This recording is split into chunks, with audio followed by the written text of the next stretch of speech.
नीति वचन 2।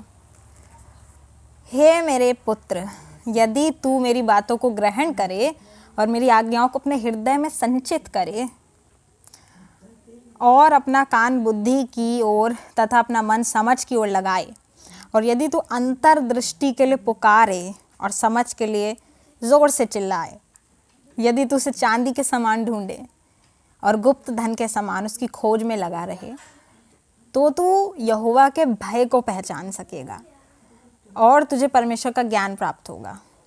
क्योंकि बुद्धि यहोवा ही देता है, उसके मुंह से ही ज्ञान और समझ की बातें निकलती हैं। वह खरे लोगों के लिए खरी बुद्धि का भंडार रखता है। जो सच्चाई से चलते हैं उनके लिए वह ढाल है। वह न्याय के पथों की रक्षा करता है तथा अपने भक्तों के मार्ग को सुरक्षित रखता है। तब तो धार्मिकता, न्याय, निष्पक्षता वरन प्रत्येक भली चाल को समझ सकेगा। क्योंकि बुद्धि तेरे हृदय में प्रवेश करेगी और ज्ञान तेरे मन को सुखद लगेगा।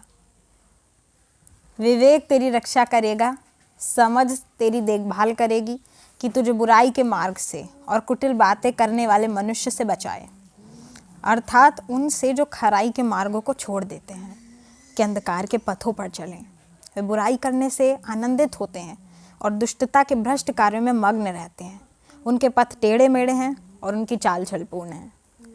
तब तू पराई स्त्री से भी बचा रहेगा, अर्थात उस चरित्रहीन स्त्री से जो मीठी मीठी बातें करती है। वह अपनी जवानी के साथी को छोड़ देती है तथा अपने परमेश्वर की वाचा को भूल जाती है। उसका घर मृत्यु की ओर और उसके पथ मृतकों के मध्य पहुंचाते हैं।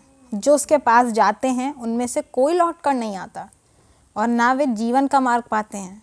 इस प्रकार तू भले लोगों के मार्ग पर चलेगा और धर्मियों के मार्ग में बना रहेगा। क्योंकि खरे लोग तो देश में बसे रहेंगे और निर्दोष उसमें बने रहेंगे, परंतु दुष्ट उस देश में से नष्ट किए जाएंगे और धोखेबाज उसमें से उखाड़ फेंके जाएंगे। आमीन।